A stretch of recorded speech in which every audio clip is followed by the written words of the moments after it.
Hello. Do words like angle of elevation and angle of depression make you get a little depressed? Let's fix that. So let's take a look at this first word problem. Juliet's bedroom window is 24 feet off the ground.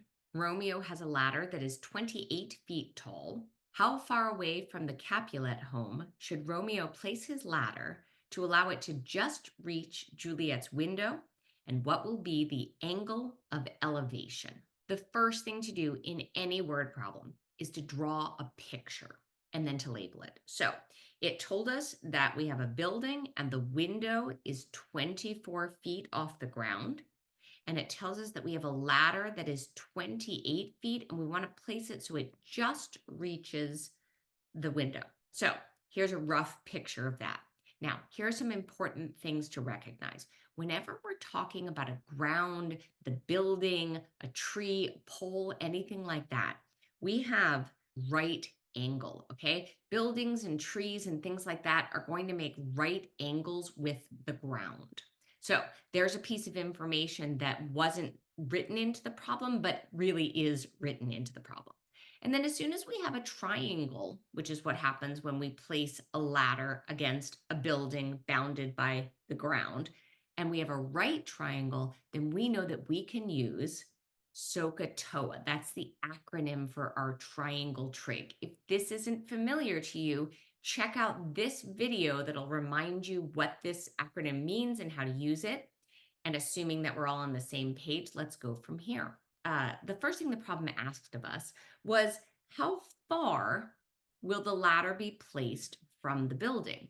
So for that, we actually don't even have to reach for SOHCAHTOA. That's plain old Pythagorean theorem. So that's our unknown squared plus our height squared equals our ladder squared.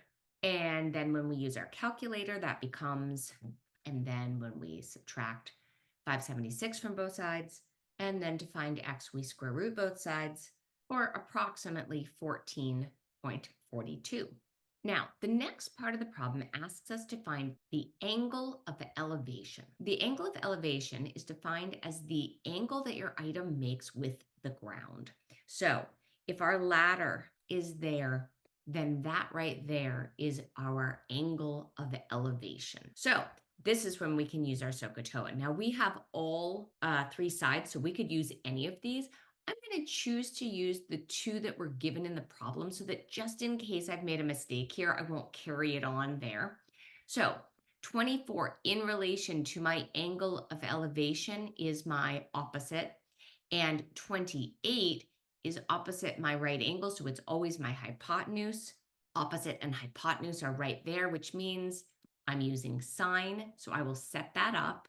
Sine of my angle of elevation is 24 over 28.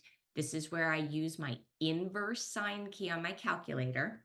So the inverse sine of 24 over 28. So remember, that inverse is saying the angle whose sine is 24 over 28. If this isn't familiar to you, take a look at this video, which will remind you, but otherwise we're going to punch that into our calculator and find that that is approximately a 59-degree angle of elevation. Okay, that's a basic word problem. Now let's do a trickier one, the kind that teachers love to put on tests because it uses all of your basic information, but it gives it to you in a brand new and more complicated setup. Okay, so stick around. Here we go. A lighthouse shines its light on the top sail of a boat at an angle of depression of 32 degrees and at the bottom of the boat at sea level at 50 degrees. If the boat is 45 miles away from the lighthouse, how tall is the boat? All right, as always, we have to first take this and turn it into a picture. Okay, so let's start with this. I've got my lighthouse, I've got my boat, I've got my bottom at sea level, and then I've got some top sail. And then I'm going to go ahead and put a light on my lighthouse. I'm going to put it on that top corner to make my life easier. All right, so now it tells me that it shines its light on the top sail of the boat at an angle of depression of 32 degrees. So first I'm going to connect my light and the top sail. And now I need to figure out what angle of depression means.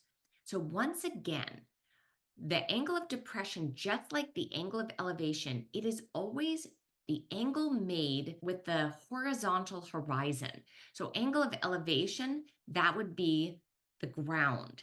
Angle of depression, that would be with the horizontal of the sky. So that means that right here, my angle of depression is 32 degrees. But here's a trick or a hack right away.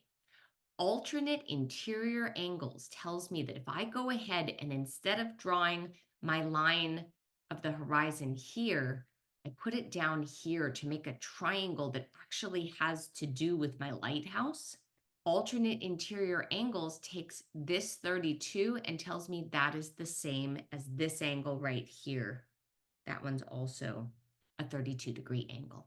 And now I take the second piece of information that same light has an angle of depression of 50 degrees with the bottom of the boat at sea level. So let me draw that in. So there's my line with the bottom of the boat. So that means that my angle of depression right there is 50 degrees. And then I can do alternate interior angles to be able to say that that is 50 degrees. So one thing to notice is that angle of elevation and angle of depression are actually the exact same thing, right? One of them, depression, is from the horizon up top, but alternate interior angles lets me put it right down here so that it also becomes angle of elevation, okay? Those two things are always with the horizon, whether you're doing it from the top horizon or the bottom horizon. All right, so now I put my last piece of information into the problem, which it told me that my boat is 45 miles away from the lighthouse. So that 45 goes right here. Now, the thing it wants to know is the height of the boat. But what I have information about is an angle having to do with the height of the lighthouse, and then another angle having to do with the rest of the lighthouse that is above the boat. So if I find the height of the lighthouse and I subtract away the part that is above the boat, I will be left with the height of my boat. So now's the time to write SOHCAHTOA on the page. All right, so let me get to work. The height of my boat. So what I have in relation to my 50-degree angle is this 45. That is the adjacent side. So I'm either doing cosine or tangent. And then the height of my boat, well, 50 is opposite that side. So if I have adjacent and opposite, I'm working with TOA. And the thing that I should have put into my picture, and I reminded you in the first one, is whenever we have something like a building, a lighthouse, a tree, that's that implied right angle, which lets us use our SOHCAHTOA.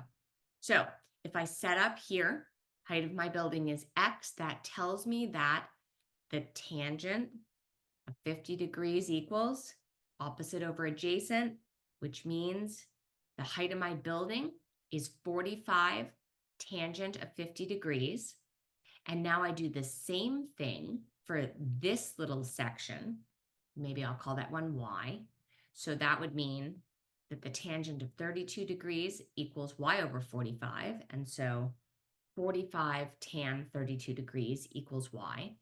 And the height of my boat is the same as what's left if I subtract Y from X. So my final answer is found by putting that into my calculator. And hilariously, that tells me that my boat is 25.51 miles high because I did this problem in miles. Really big boat. So excuse my lack of reality in the problems, but in terms of the solving, this is how to do it. Take a look at my other videos on trig. Consider subscribing to my channel so you know when I put out a new video. And as always, keep on mathing.